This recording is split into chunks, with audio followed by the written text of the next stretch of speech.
বন্ধুরা, আজ আমি তোমাদের সাথে এমন একটা ভাইরাল ফ্যাক্ট শেয়ার করতে যাচ্ছি, যেটা কিনা তোমাদের ঘাড় থেকে, গলা থেকে এবং তোমাদের কনুই থেকে, পা থেকে সমস্ত ময়লা দূর করে দিবে। বন্ধুরা, যাদের ময়লা পড়তে পড়তে ঘাড়ে কালচে হয়ে গেছে বন্ধুরা, কালো কালো লেয়ার পড়ে গেছে বন্ধুরা, তাদের জন্য বন্ধুরা আজকের এই প্যাকটি অনেক অনেক অনেক বেশি উপকারী। আজকের এই প্যাকটি তৈরি করতে খুবই সামান্য উপকরণ লাগে, যেগুলো কিনা আমাদের সকলেরই হাতের কাছে থাকে অ্যাভেলেবেল। এরকম কিছু উপকরণ দিয়ে তৈরি হচ্ছে আজকের এই রেমেডিটি। আজকের এই রেমেডিটা যদি তোমরা একদিন অন্তত করতে পারো, সপ্তাহে একদিন অন্তত করো, তাহলে তোমাদের ঘাড়, গলা এবং কনুই থেকে, পা থেকে এবং কি তোমাদের যত যেখানে বন্ধুরা কালচে হয়ে গেছে বন্ধুরা, কালো কালো লেয়ার পড়ে গেছে, সমস্ত কিছু ধুয়ে মুছে তোমাদেরকে একদম প্লেন করে দেবে। তো কথা না বাড়িয়ে চলো শুরু করা যাক আজকের এই রেমেডিটি। প্রথমে আমাদের যা লাগবে বন্ধুরা, সেটা হলো চিনি। চিনিটাকে আমি এখানে পাউডার করে নিয়েছি বন্ধুরা। এখানে চিনি পাউডারটাই লাগবে, আস্ত চিনিটা ইউজ করতে যাবে না, কারণ আস্ত চিনিটা গলতে কিন্তু অনেক সময় লাগে। আর চিনি কিন্তু আমাদের স্কিন থেকে অনেকটা বন্ধুরা কালচে ভাব দূর করে দেয়, আমাদের স্কিনকে ফর্সা করে দেয়। এই যে বন্ধুরা, আমি এখানে নিয়ে নিলাম 1 চামচ চিনি। 1 চামচ চিনি নেওয়ার পর আমি এখন যেটা নেবো সেটা হচ্ছে খুবই সিম্পল একটা সেটা হচ্ছে বন্ধুরা পেপসোডেন্ট। যে কোনো পেপসোডেন্ট তোমরা ব্যবহার করতে পারো, কোলগেট কিংবা পেপসোডেন্ট সাদা রঙের পেস্টটা ব্যবহার করবে বন্ধুরা। পেপসোডেন্ট কিন্তু আমাদের স্কিন থেকে, আমাদের ত্বক থেকে সমস্ত নোংরা ময়লা দূর করে আমাদের ত্বককে অনেকটা ব্রাইট করে এবং কি আমাদের ত্বককে অনেকটা ময়শ্চারাইজার করে কিন্তু পেপসোডেন্ট। পেপসোডেন্ট কিন্তু তোমাদের কালচে ভাবটা দূর করে দেবে।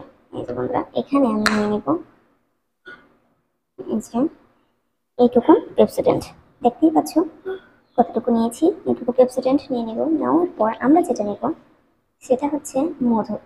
মধুতে থাকা যে উপকরণগুলো আছে বন্ধুরা, সেগুলো কিন্তু আমাদের স্কিনকে অনেকটা ব্রাইট করে এবং আমাদের স্কিন থেকে নোংরা ময়লা দূর করে, আমাদের স্কিনকে এক্সট্রা গ্লোয়িং করে তোলে কিন্তু বন্ধুরা মধু। মধু যেমন আমাদের শরীরের জন্য অনেক বেশি উপকারী, তেমনই আমাদের ত্বকের জন্য মধু কিন্তু অনেক বেশি উপকারী। তো এখানে আমি নিয়ে নিব 1 চামচ মধু। এই যে বন্ধুরা, দেখতেই পাচ্ছ আমি এখানে 1 চামচ মধু নিয়ে নিলাম। তারপর যেটা লাগবে বন্ধুরা সেটা হচ্ছে লেবু। বন্ধুরা, আমি এখানে 1/2 চামচ লেবুর রস নিয়ে নিব। যে তোমরাও লেবুর রসটাই নেবে, অন্য কিছু যাদের লেবুর রস স্যুট করে না তাদেরই স্যুট করবে, কেননা আমরা কিন্তু এটা মুখে কিংবা আমাদের ফেসে ইউজ করব না, এটা শুধুই আমাদের আমাদের শরীরে ইউজ করার জন্য। ঘাড়ে, গলায় কিংবা কনুইতে যদি এটা সপ্তাহে একবার করে করতে পারো বন্ধুরা, তাহলে দেখবে তোমাদের সব কিছু ময়লা কি করে এটা ক্লিন করে দেয় বন্ধুরা। সব ময়লা ক্লিন করে তোমাদের ঘাড়, গলা অত্যাধিক ফর্সা করবে বন্ধুরা, অত্যাধিক দাগ ছোপ দূর করে এবং কি কালচে লেয়ারটা দূর করে দিবে বন্ধুরা। যাদের কালচে লেয়ার পড়ে গেছে বন্ধুরা, তাদের জন্য আজকের এই রেমেডিটি খুবই উপকারিতা। যদি একবার কেউ এটা লাগিয়ে দেখো, 100% রেজাল্ট দেবে বন্ধুরা। এই যে আমি এখানে নিয়ে নিলাম লেবুর রস। এরপর লেবুর রস, মধু এবং কি পেস্ট আর চিনিটাকে একসাথে বন্ধুরা আমরা মিক্স করে নেব। এভাবে একসাথে এটাকে মিক্স করে নেব। এটা কিন্তু তোমরা বানিয়ে রাখতে পারবে না, যতটুকু বানাবে, যতটুকু প্রয়োজন অতটুকুই বানাবে। বানিয়ে সাথে সাথে বন্ধুরা এটাকে তোমাদের অ্যাপ্লাই করতে হবে, বানিয়ে রেখে দেওয়া যাবে না। এটা খুবই ভালোভাবে আমরা মিক্স করে নেবো বন্ধুরা। এটা কিন্তু অনেক ভালো কাজ করে বন্ধুরা, অনেক ভালো, যা বলার বাহিরে।